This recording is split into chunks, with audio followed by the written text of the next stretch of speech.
Hey guys, hopefully you can all hear me. Just letting everyone into the room.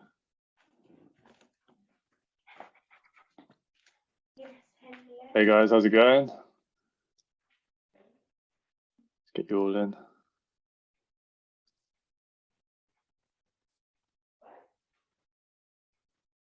Hey, what's poppin', Matt? Hey, how's it going, mate? What are you doing? I'm fine. What about you? What's up, man? Yeah, not too bad. How's it going? How's it going? Just letting everybody in. It's a decent amount of people in tonight.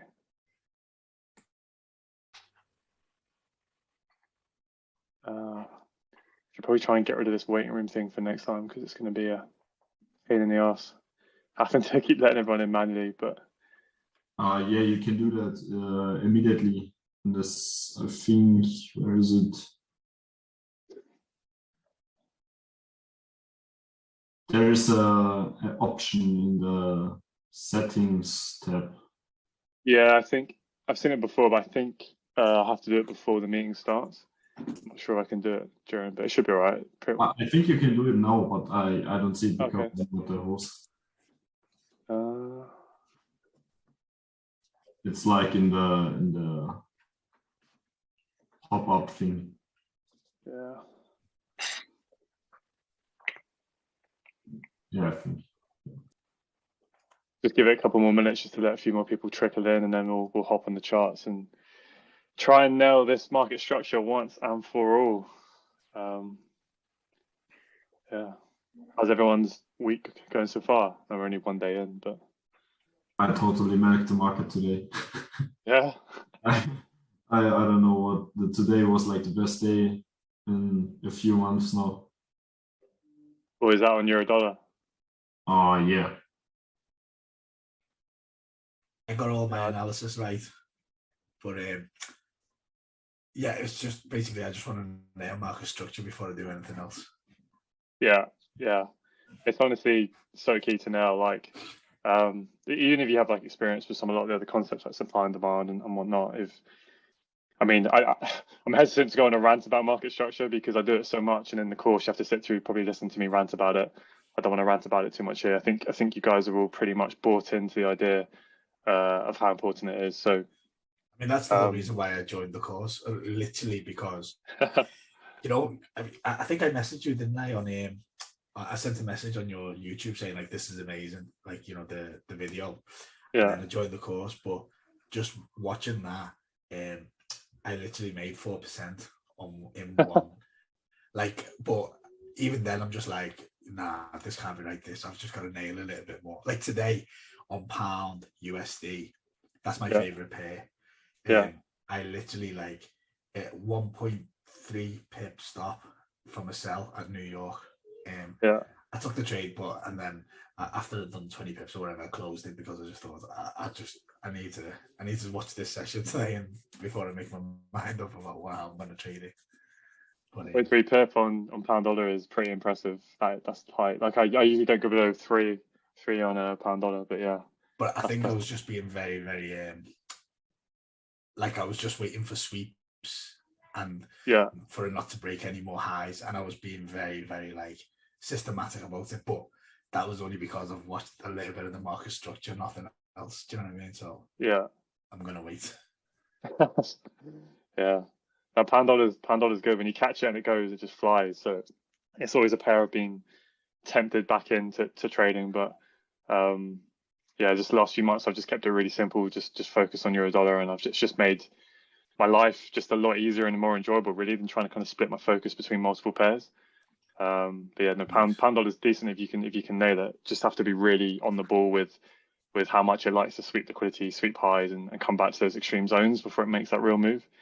Whereas euro dollar is, sorry, go on. No, go on, sorry, I'll let you finish. I was just gonna say, yeah, euro dollar is a little bit more.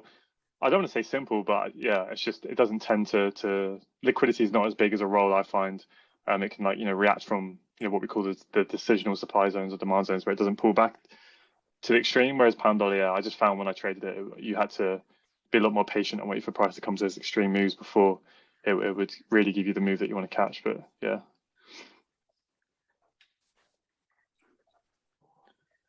Sweet. I think that's probably the majority of people in. We've got decent attendance tonight. So yeah, what I'll do is, bear with me 1 second whilst I share my training view screen. Cool. So can you guys all see my screen pretty well? Anyone just give me a shout or a thumbs up or something? Yeah. Oh yeah, looks Yeah, clear to me now. Wait, cool. All right, I'm going to try my best to keep my one eye on the chat whilst I go through this.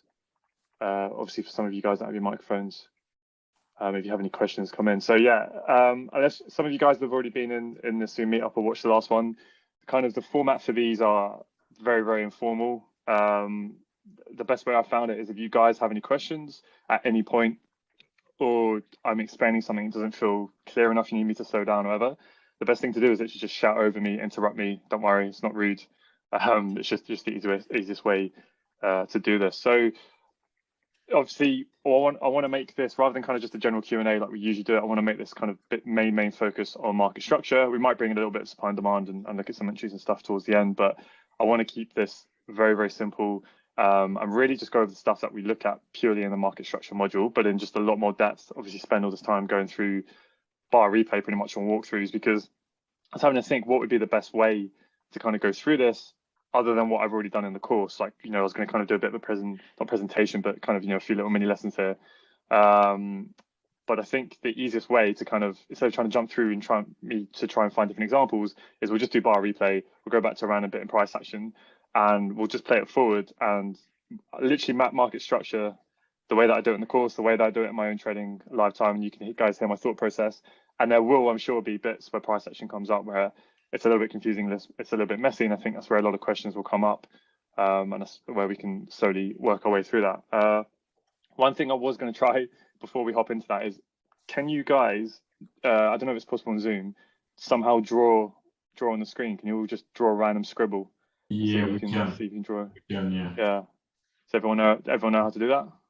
Everyone. It looks like sweet. It looks like you all know how to do that. The only thing I don't know how to do is delete your drawings when you do it. But okay, No, if you guys delete it, you sorry, can't. You I can't can't. Okay. redraw. Okay, We can draw like your complete screen, and you cannot do anything about it. Okay. But I have, before you start, I have I don't know if you want to hear it, but I have found a concept where you can identify the market structure like the most technical it could be. I found out that if you like try to map market structure on the H4, so you need H4 highs and lows, swing highs and lows, you can do that on like daily aggressive structure. I back tested it and it worked like, I don't know, 99%, I think. Are you saying that daily internal structure is the not 4-hour swing structure, but like the concept of the change of character where you look like at the wicks and stuff like that. Yeah. If you hop on to the daily, I can show you in like 1 second, zoom a little bit in. So this, for example, is 100% a low on the H4. And like this got broken, so this is the high. And then you look like at the wicks, and if one wick is like this one higher than the previous one, this is our low and this is the high. And this works like on the, if you need the H4 swing structure, you do it on the daily. If you need the 15-minute swing structure, it is the 1 hour chart. Okay, I'm gonna look. Let's just keep it simple. Let's just follow. I appreciate you found something that works for you, and that's cool. Yeah. But just I don't want to confuse people anymore than maybe what they already are. I kind of want to stick to the method that I use and the method that I teach in the course. Yeah, sure. Yeah, and we'll roll through that in the webinar. But yeah, we can have a chat about that later towards the end. Like I said, like I'm always, I think I talk about this in the course a lot. Keen for you guys to develop ways that make sense to you. Use whatever you can. Just as long as you test it, you've got data to back it up. It makes sense. There you go. You have your edge in the market, right? So I'm all for that. But yeah, just for the purpose of this video, let's try and keep things simple. Can you guys try and just delete your squiggly lines that you've got on the chart if possible? I don't know who these red lines are. But anyway, so do you guys know how to delete them? just if everyone just presses clear, then you'll know who it is. Sweet. Cool. So basically, it's just going to start with a little interactive exercise with this bit of price action here. I've done a bearish model for once because I always do a bullish one, but very simply, can you guys draw on where the swing breaks of structure are? Where you think they are? So not the swing range, but the swing breaks of structure.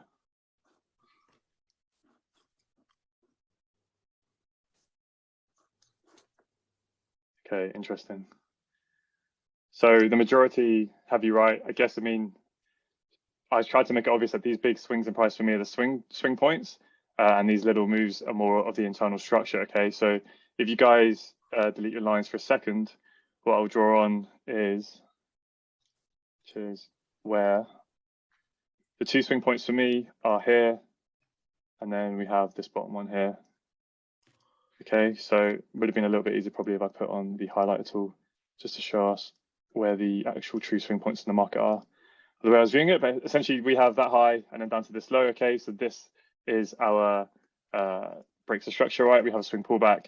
We then break that low, that swing low there. Now, when we pull back here, this is just essentially, you know, a small high, a minor high, fractal high, whatever you want to call it. That's just a very, very small pullback. It's not a swing pullback. Okay, so this is the break of structure down here. That is not a swing break of structure to the upside. Okay, because when price pulls back at this point, we are trading within this swing high here and this swing low here. So, and then once price comes down and breaks it, that is our next swing break of structure. Okay, so then obviously when we get that break of structure here, we look back to see where is the highest point that broke the low, that broke this low after the low formed, right? Yeah, exactly where AJ put it. So another simple tool you can use is if you draw a box from where the low was to where it was broken, and then just draw it upwards like that, you basically want to find the highest point within that box, and that will give you where your swing high then becomes. Okay, so this is then the highest point I wanted to break the swing low. So it seems very easy when it's in a simple case like this, but there are times where structure can get complex, especially when we bring you know, wicks into it and whatnot. So this is just why it's drawing a box like this can be very, very useful. Okay, cool. So we know where our swing highs are and our swing lows are. We know where our swings or breaks of structure are. Can you guys now draw on a horizontal line where you see the changes of character on this price action model? So just draw the horizontal line where you see the changes of character.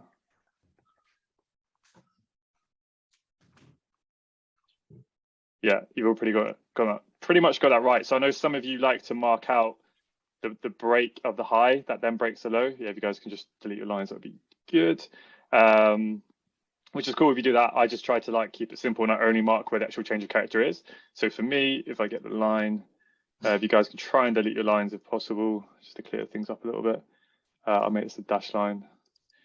So this is a change of character and this is a change of character here, okay? Because we have our swing points, right? So this is our swing high and this is our swing low. So everything between the swing high and the swing low, I basically just tried to simplify and I just refer to all of that as internal structure.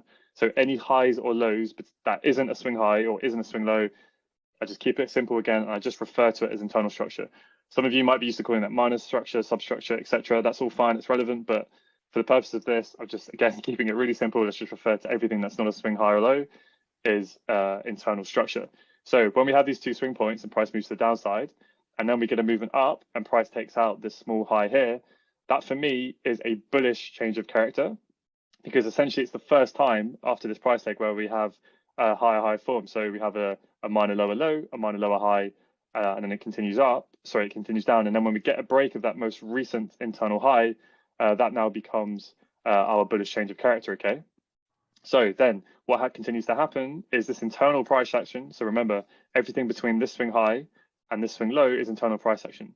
We then make an internal higher high by getting our bullish change of character here. And then we continue to make a series of internal highs and higher lows, right? Higher high, higher low, higher high. And then what happens? Then we come down and then we take out that internal higher low to make an internal lower low. Okay.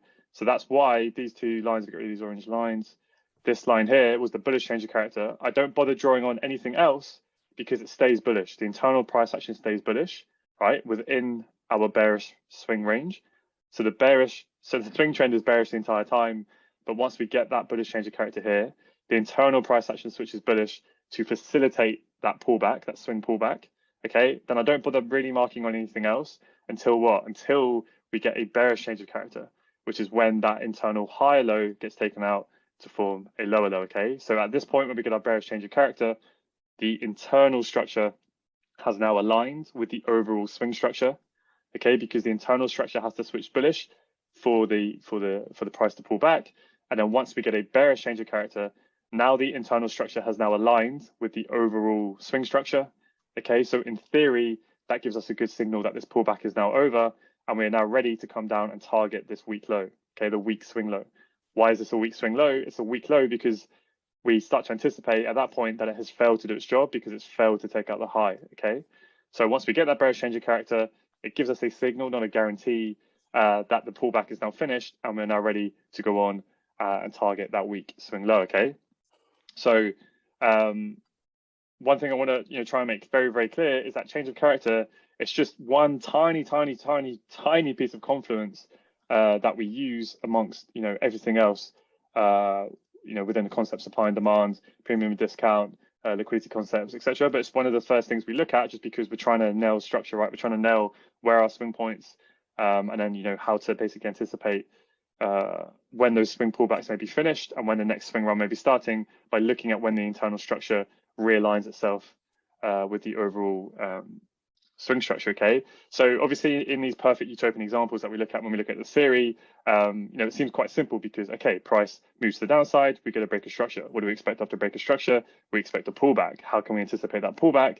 We wait for a bullish change of character, okay, when the small internal high gets taken. Once we get that bullish change of character, okay, now we have good confirmation that the pullback is in fact happening, okay, because trying to let people in and get rid of that waiting room for next time. But yeah, get rid of these lines, hang on. So yeah, so when we get that bullish change of character, it's a good signal that the pullback may be happening because obviously what could happen is price could just come up and it could keep trickling like this for ages, right, until we get that pullback. So this basically gives us a good signal that it's happening. And then once we then get another bearish change of character, it gives us a good signal that the pullback's over and we could be going. But in reality, as you guys have probably started to see now in the live market, if you start marking on changes of character, especially the last few weeks where price has just been stuck in a massive 4-hour bearish range, these happen all the time. So you can get a nice pullback like this, then we could get a bearish change of character, but then price could come back up and then we could get another bullish change of character, right? And then price could come back down and then we get another bearish change of character, right? And it can keep happening. And that's obviously when it gets a little bit confusing. Hang on a second, these people in the room. So yeah, so obviously that's when we start to pair it with loads of other confluence, such as supply and demand. Like I was saying, hang on a second.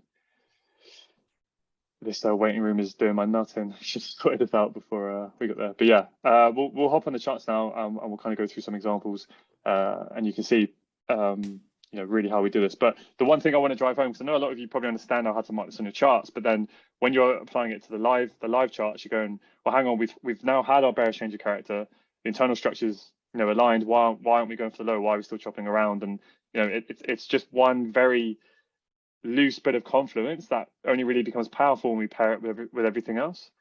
Let me just put up this window. Okay, cool. So is there any questions around that, but kind of before we move on to looking at the live price action? I think Jakova wants to ask a question, but his mic's not working. Okay, yeah, go on, Jakova. If you can type it in, that'd be the easiest thing. Just feel, don't ask permission to type the question. Just put it in there, and when I see it, I can get to it. I'm just going to see if I can open up the room. Right. Okay. Cool. I think everyone's in that wants to be in. Yeah, draw it on the charts. If anyone who's already drawn your lines on the charts, can you try and delete it if possible? Whoever's those brown lines are, just to try and keep the chart a little bit clear.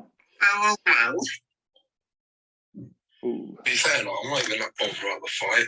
I actually end. I fucking just feel like we haven't been done. I don't think we've been done this like a month, A month? How long ago that is? It'd be nice to get to go there for one night, chill. Like, smoke up inside, ping pong. It's just so, it's actually so calm every time we go. So who's that speaking? It's quite hard to understand what you're saying. Max SH. My bad. I didn't know it was on. My bad.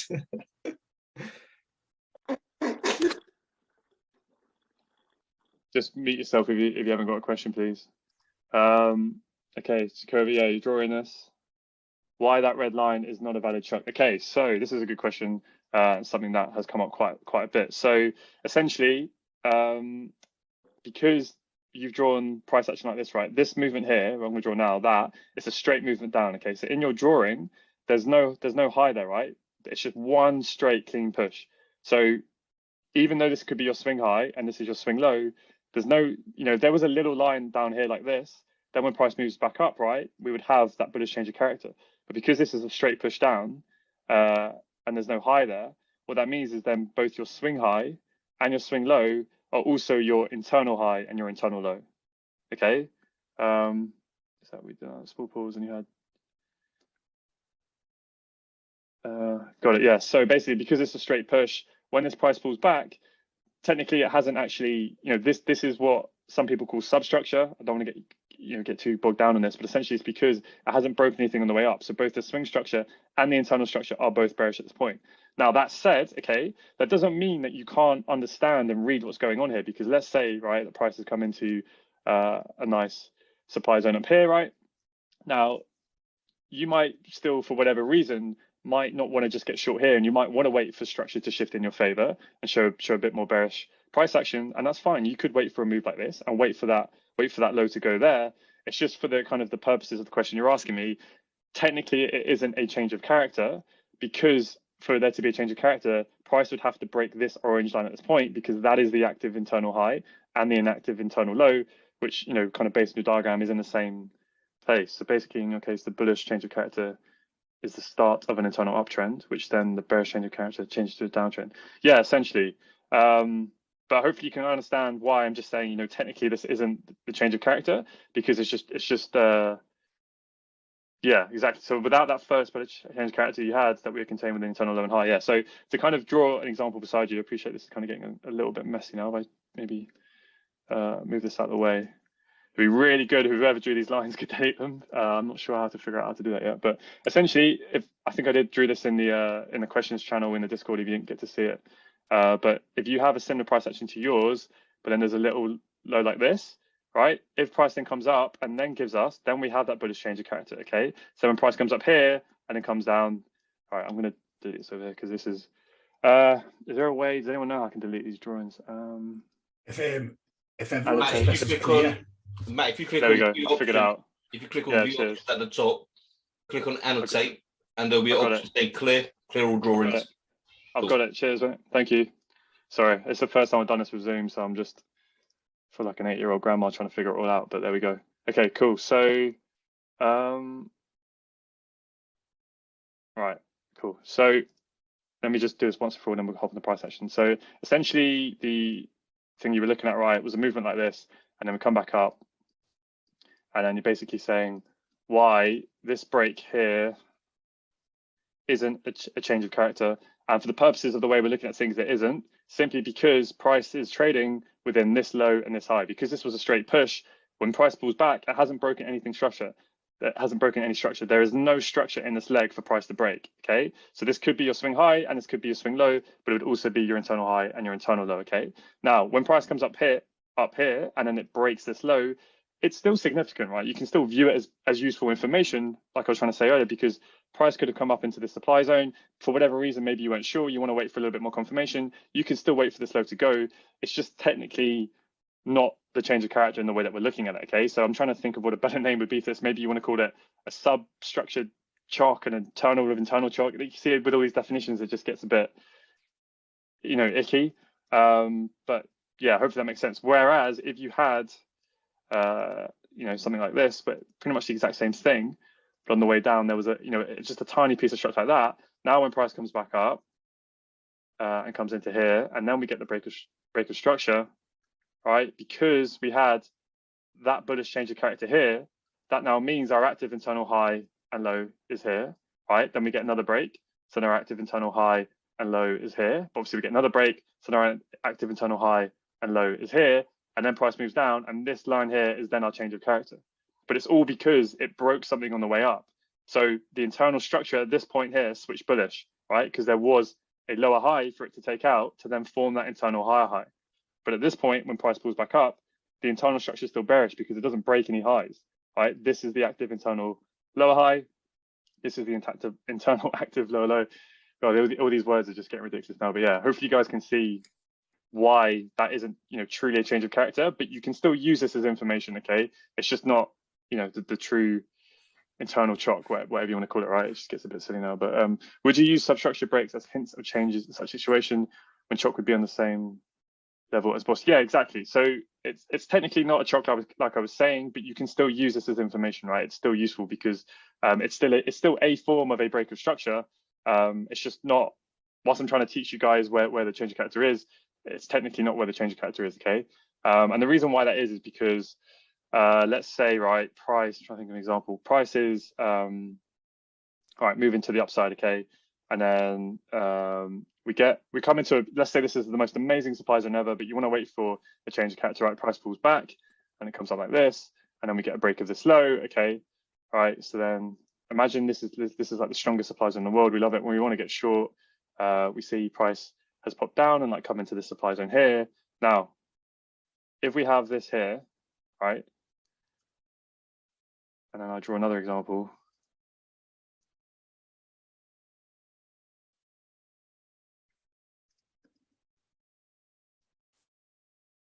Okay. Bear with me. Out of these two examples, yeah, cool. So they're both basically identical. They both come into the same decent supply zone. Hopefully you guys can see that.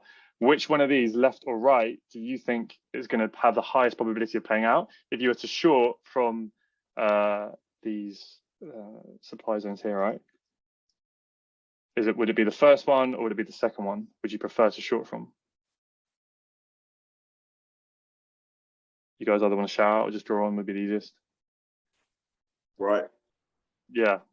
So then pretty much all of you have gone for the right. And the reason why that is because if I get my little handy annotations thing out,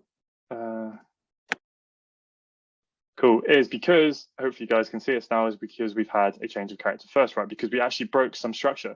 Whereas this movement up here, right, we've just had a pullback. So whilst this movement here is technically, this orange line is technically a form of a break of structure, right? It's a low that was broken. This is what essentially I used to call substructure, right? I've got rid of that from the course and tried to simplify things. But the reason why is because this is just a pullback, right? It hasn't actually broken any structure because this is one straight push up. So the active internal high and the active internal low will be somewhere down here, okay? So this is just a pullback. Now, this is still useful information. It's still a low being taken out and you can short from here and this can play out. But we have to be aware of is this is just a pullback. And if you're getting short from here, it's very likely that price is just going to come up and smash through you because this is a form. Basically what's happened is price has broke a low that is it's a very weak low. It did not achieve anything, right? It pushed price up and price continued down. It never took out this high. Okay, so that's why this would not be, a change of character. There's no change of character here. Whereas over here, what we've had is we've had a movement up, we've had a pullback, we've had a movement up, and then price has come down and taken out that low, right? So we've had a bearish change of character because it's taken out a low, right, that caused an internal high, right? So now structure has actually shifted because we had bullish internal structure and now we have bearish internal structure, right? So now when price comes back up, you're actually trading, essentially in line with that bearish internal structure now.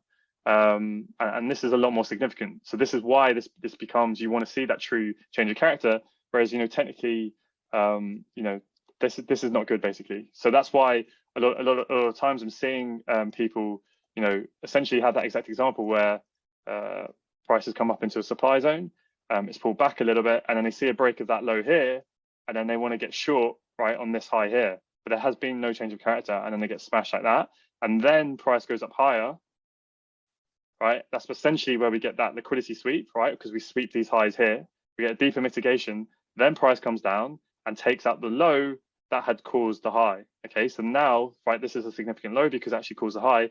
This here then is our change of character, right? This line here, that's our change of character. So now when we come back in, that is higher probability. And that's often why you see that price actually, when price first comes into a zone, because, that first high, basically, that first mitigation, is generally just having a pullback like this. People are getting short on these lower highs here, and then they're wondering why they get smashed, right? All of that liquidity gets swept. We then have another this is then becomes our active internal low, right? Our most recent low that took out the high. And then that's the low we want to see for our change of character come in, right? And then boom, we can get short here and then trade that short. Okay, so you have to be really careful with that. That's where you hear the term, if it doesn't sweep liquidity, you are the liquidity. Yeah, essentially. If you can't find the liquidity, you are the liquidity, something along those lines. And during that, now that's not to say that something like this can't play out, right? If you were to come into here, you just have to manage your expectations that you're really just playing a pullback, right? And at any point that can go up, okay? So if you are going to trade essentially these substructure breaks, you need to be pairing it with a hell of a lot of confidence. And I would just say don't even bother, keep it mechanical, and wait for that structure break. So is it, let's get some of these questions, is it as simple as without breaking internal high and internal low? Yes, essentially. So remember, you want, for a change of character, right? I don't know why it's not working for me. You need to be marking it on a low that caused a high in a bullish market, right? I think if we go through price action on the charts, it'll become a lot simpler. And yeah, Peter, would the right one be considered flip? It would be if price flips. So I think what you were referring to is where I essentially had this drawn, right? And then we get a break of the high. So then this becomes our low. I don't know why prices are squiggly. I think it's because I'm too zoomed in on the chart. But essentially what you would want to see then is price come into this level here where there's demand. I don't want to get too caught up in supply and demand. I want to focus on structure. But yeah, you would see a reaction from that demand, but it would fail to make a higher high. Supply would then come in, right? So now you have our change of character. We then have our flip, right? Because demand reacted and it failed to form a high. That becomes our flip zone. And that's essentially what we look for. That's the entry model, right? We come into a nice supply zone up here. We sweep the liquidity, right? We come into demand. We try to make a high. Demand fails to do its job. Supply takes control. Supply pushes down.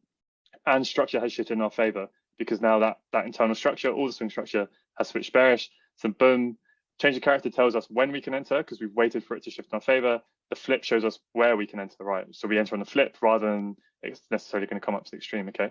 But anyway, I don't want to get too caught up in that for now. Let's just focus on, doing this on the charts. I think it'll become a bit more clearer, hopefully. So, tell you what, a lot of you guys are probably quite familiar with the 4-hour structures. Let's jump down to the 15. Let's go back a little bit to where, I don't know, maybe over here or something. So what we're going to do, I think for now, especially for this Zoom call, maybe we'll do on the next one, we'll go on to more multi-time frame, but let's keep it very simple. Let's focus on just one time frame, okay? And first of all, I think, just thinking out loud, yeah, let's just literally do it, bar replay, and I'm going to map on both swing structure and internal structure, and we're just going to talk through like the exact process we need to go through. So let's go, let's start from the top as we're trending to the upside, okay? So what I'm going to do is I'm going to use essentially a 15 pip rule, okay? So we're on Eurodollar on the 15-minute time frame. We're just going to say if it's the 15 pip pullback, that will count as swing structure, okay? So what I would literally do in the live market, if I was looking at this right now, I had a completely blank chart, the first thing I want to know is where is my swing high and where is my swing low, okay? So what I would do is go, is this significant enough of a pullback, right, for it to be swing structure? Well, let's measure it. If I'm using a 15 pip rule, measure from the high to the low, okay, not quite 15 pips. So let's say that isn't swing structure, okay? Let's mark this one. Was this 15 pips? Not quite.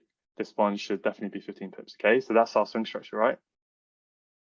Okay, so what I would do then is go, this is my most recent swing low, okay? I'm just going to put some text on it.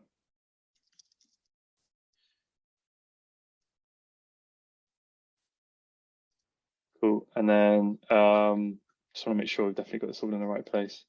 So that was, yeah, 15 pips. Then we went on to break the high. Actually, so this is why I have to paint the story, right? Because I've actually got it in the wrong place because this was a swing breaker structure.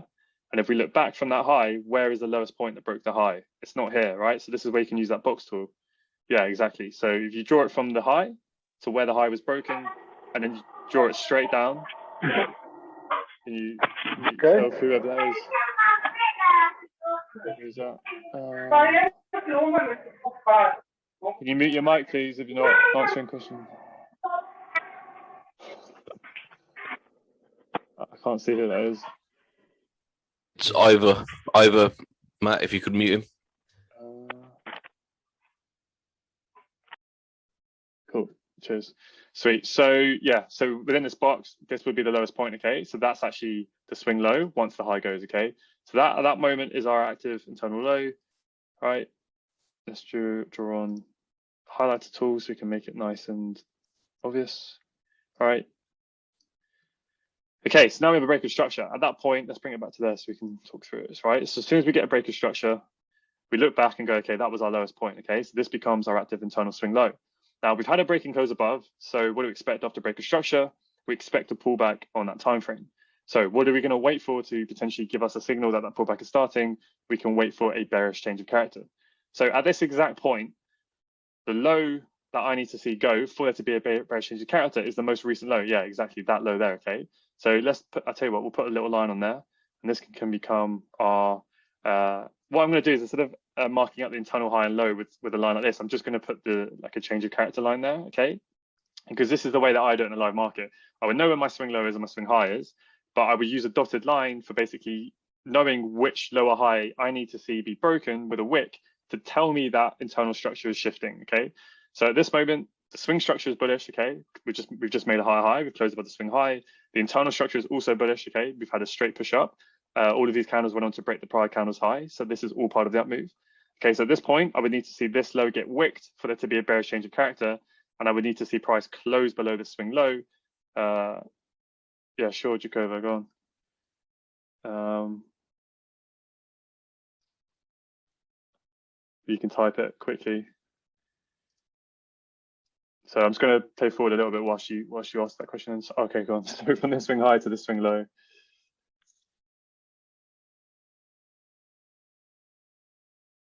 There is no.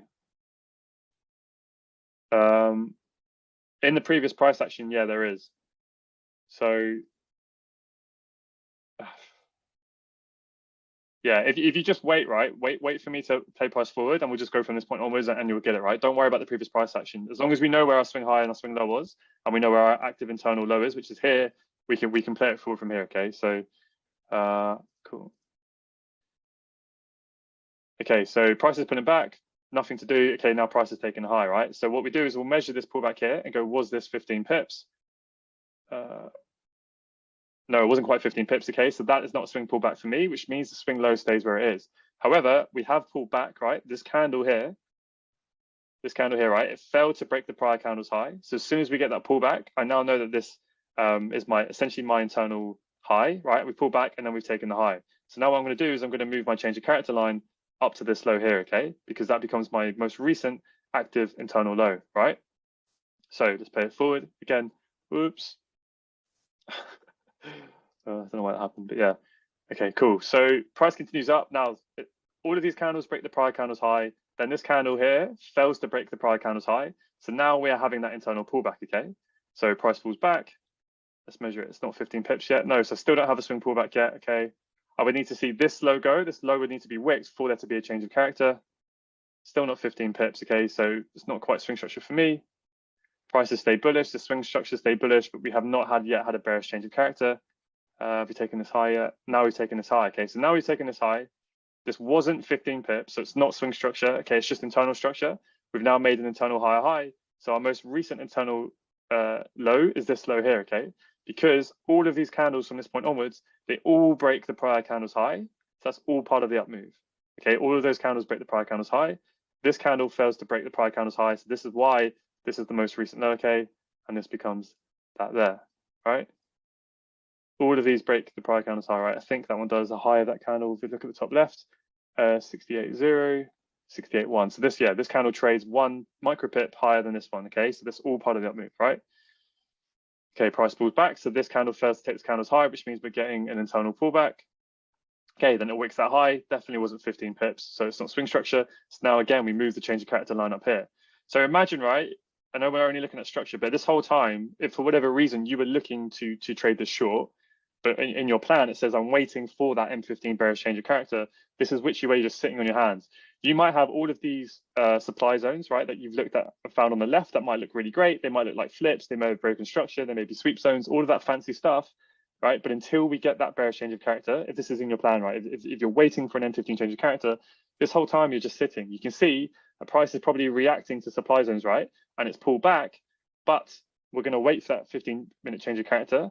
And that's why those old supply zones, they become reaction points, right, in a bullish trend for price to pull back, but continue to the upside, right, to provide liquidity behind these highs for price to target and fuel the move to upside.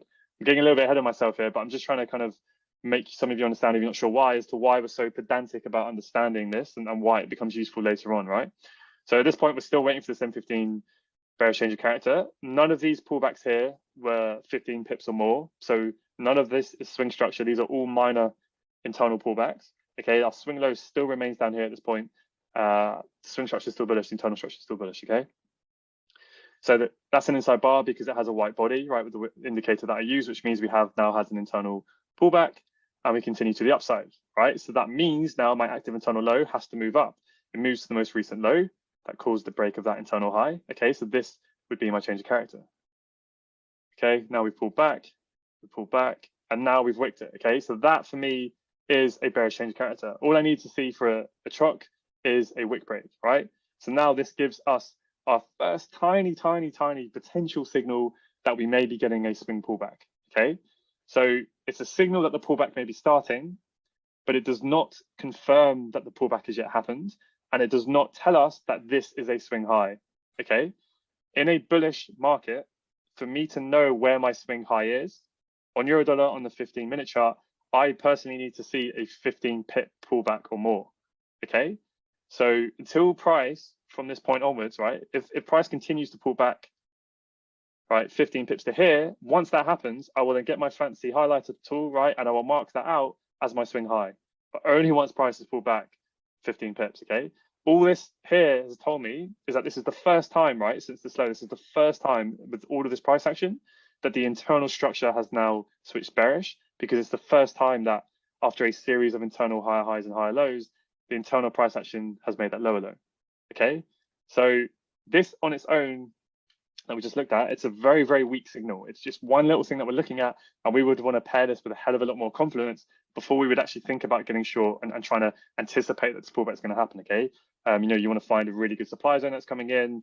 You know, we want to see liquidity sweeps, all these things. So we'll get into that further down the line. But right now, basically, we have a bearish change of character. The internal structure is now bearish. Potentially, there might be a pullback. So let's see what happens next. Okay. So now you can see, right, we've gone up and we've wicked the high. So whilst we switched bearish, we've now switched bullish again. The internal structure has now switched bullish again because this high has been broken. Okay, so we had a bearish change character, now we've had a bullish one straight away.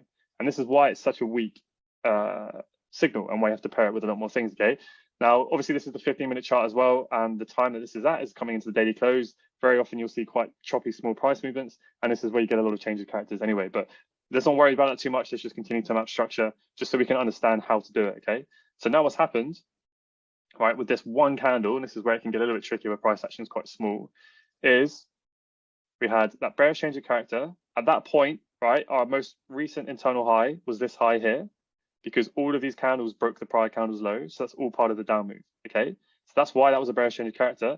That then became our active internal high at that point, right? Then price came up and it went up and it took that high and it continued up, right? And then with this one foot candle, it came down and it took out this low. Can everyone see? Wait, has it taken out yet? Not yet. Let's see one more candle. What happens? Okay, so what was the low of this candle?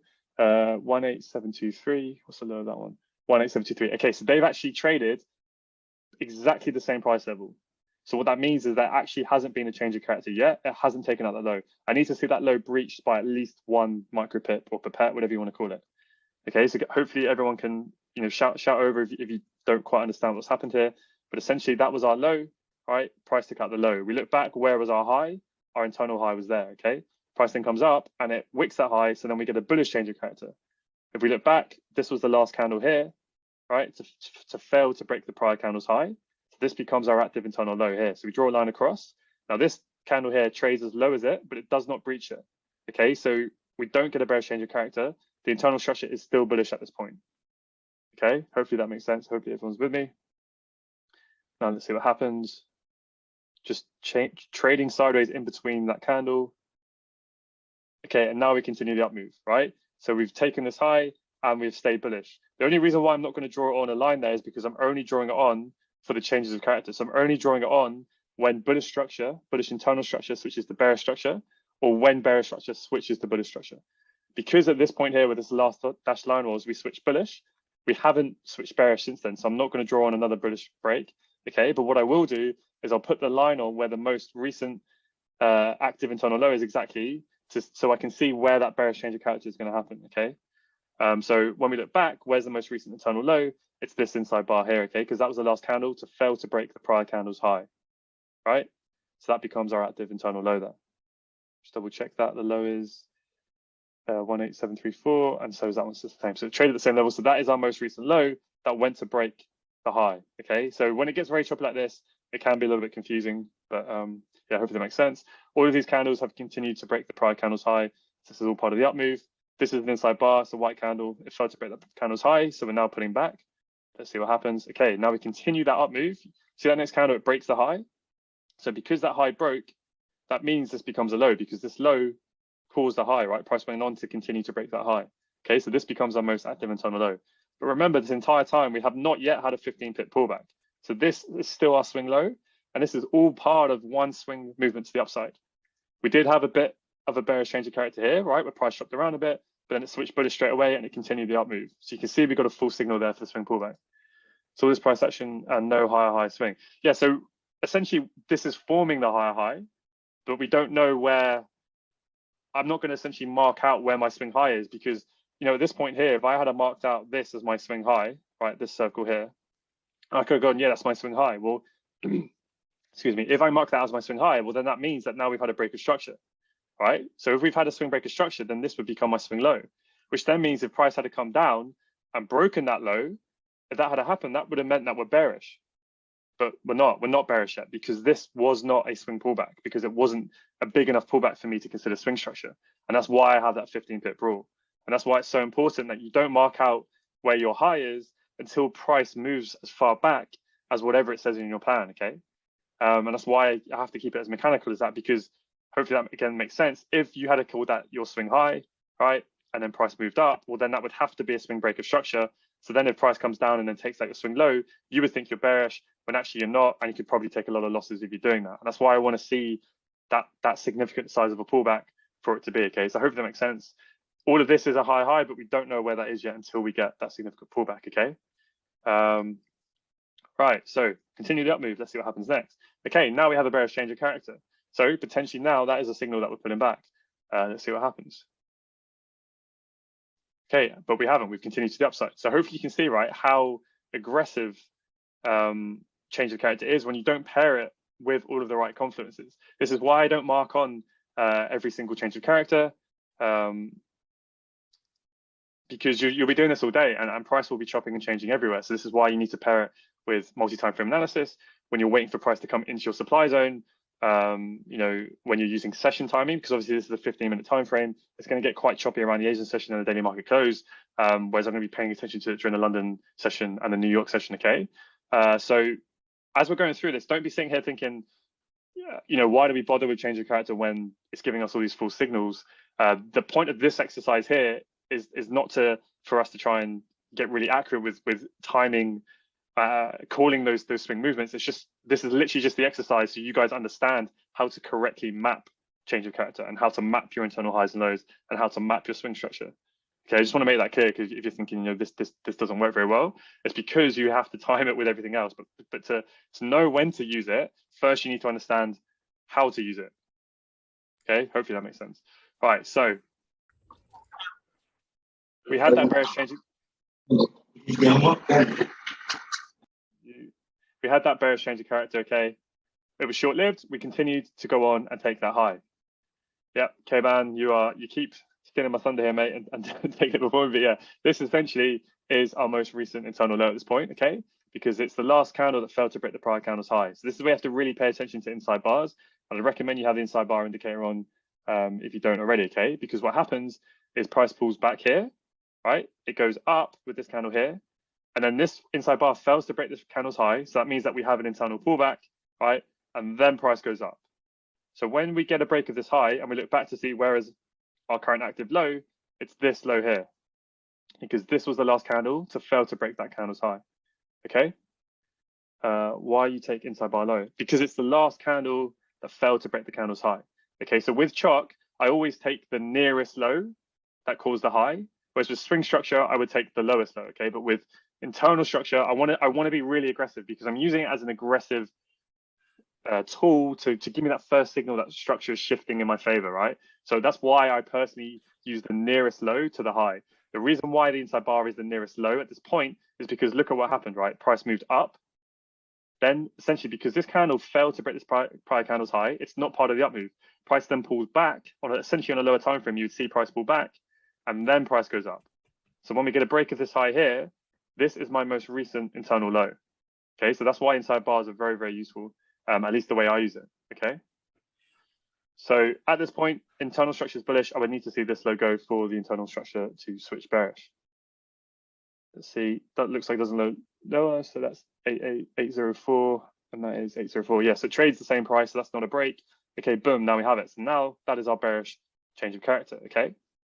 Now at this point, the level that I would need to see be broken to the upside for there to be a bullish change of character, it's the top one here. Okay, it's not this one, it's this high here. And the reason why that is because when you look back, all of these candles broke the prior candle's low. See, we have the down move, the next candle breaks the prior candle's low, the next candle breaks the prior candle's low, and the next candle breaks the prior candle's low. So that is all part of the down move. Okay, Matt. Yeah. Just do you know? My question is this your 15-minute chalk or is this your 15-minute chalk? Oh, sorry. I think I deleted your drawings. You draw again? So is this your 15-minute chalk or is this your 15-minute chalk? Where the dashed lines are, all of these dashed lines that I've left on, they are all the 15-minute chalks. Okay. Yeah. So essentially, I only draw on those dashed lines or change of character when the internal structure shifts trend. So basically, all those another way of describing what change of character is it's an internal structure trend change. Okay, so I'm not gonna draw on every single internal break of structure. Right. So imagine the internal structure just stays bullish this whole time. I'm not going to draw these lines on. I have no interest in drawing that on because to me, it's not useful information that I want to mark on. Okay, I want to keep my charts nice and clear. But now if price was to come down, right, and take out that internal low to form an internal lower low, and the internal structure switches from bullish to now bearish, okay, that's the only line I'm going to draw on with my dashed line. Because to me, that's useful information. It shows me a little shift in structure. Does that make sense? Yeah. No, it's just I will like that's I understand the mechanical approach, because I'm using these as my swings for, for change of character. But then I'm just trying to get used to now using this approach that you're talking about. That's why I just wanted to make sure that it was that. Yeah, but I get it. Yeah, cool. So were you using change of character as your like swing structure? Yeah. So for example, this here would be it'd have to break here for me to be interested in it being bearish, and if this is respected, then it needs to break the high, and then that's how I've been looking at it. I've never used inside bar, so so confused. You don't have to use inside bars. I guess they are a bit more aggressive in a way, but if you follow the way that the clear-cut mechanical rules for mapping internal structure in this way, by definition, you have to use the inside bar, because essentially what we are looking at is did in an up move, did the candle break the previous candle's high? If it did, so in this case here, right, you see here we have a candle up, and then the next candle breaks that candle's high, right? It breaks the candle's high. That for me is all part of the up move, right? This candle breaks the prior candle's high, so it's all part of the up move. This inside bar, this white candle, it fails to trade higher. Yeah. So by definition, we have now had, that is now what I call an internal high. The moment the candle fails to break a prior candle's high in a bullish move, that is now the internal high. Okay. So now price starts to pull back, but it's only once that internal high gets broken that I then look back and I know where the internal low is, and it's the nearest low. So at this point, obviously, we only have one candle, right? So this had to be this here had to be the internal low at that point. Okay. Oh no, so that's yeah, amazing. I mean, That's yeah. amazing. I like that. Have you had a chance to watch the internal structure stuff yet? Because I know there's been a big influx of new members. I know everyone's at a little bit at different stages in the course. So No, I mean that was my next thing. I just didn't really understand how you used inside bar, but that just clears everything up. Really good. Yeah, Thank you. there we go. Yeah, no worries. So when this gets quite confusing, that's kind of the easiest way to ask yourself is literally candle by candle, right? So now we've had the down move. All of these candles break the prior candles low. Right, next candle, what does it do? It breaks the prior candles low. So it's part of the down move. This one here, right, it's a white candle that straight away tells me it did not trade lower than this low. Right, so now we are having that internal pullback. That's literally how I read it. So now if you wanted to mark this out, right, maybe this will be a little bit easier. Maybe I will put the lines on and I'll call this the internal. This might help just for you guys to picture it a little bit more. All right, I'll make that bigger. Okay, cool. So that's our active internal low, right? And now at this point, see how all of those candles broke the prior candles low? So this means this up here is my active internal high, right? This might help to keep this on here. Cool. So, right, we've had our bearish change of character. That's the dash line. We know where our internal high is and internal low is. So now the internal structure is bearish. Potentially, we now may be, remember, having this M15 pullback, right? But for me, that is not confirmed that we have a swing high until we have a 15 pip pullback, which we don't have yet. Okay, so what happens with the next candle? We break that candle's low, right? So this is where it gets a little bit tricky again. So because we've taken the low in that one candle, right? As that low breaks, the inside bar then would become our active internal high, right? So in the moment that this low goes, this would be our active internal high, but then straight away price trades back up and breaks it. Okay, so you can see this is where it gets very, very messy and very, very choppy, and it can be a little bit confusing. And essentially that's what's happened there. So this is where I'm just gonna move this out of the way. So you see how the low goes, right? That low gets broken, and as it gets broken, that inside bar would then become our active internal high. But then in the very same candle, price trades back up above it. So we have now technically had a bullish change of character here. Okay, then price continues to trade up, it continues to trade up. Right, and now we have a bearish change of character. All right, can you guys see that? And this is where, you know, this is why like if price is just doing this, it doesn't mean a lot to me. I don't care where that's happened. It doesn't put me off. You know, if I'm looking for shorts, that we've had a bullish change of character there because it's just not in a significant place, right?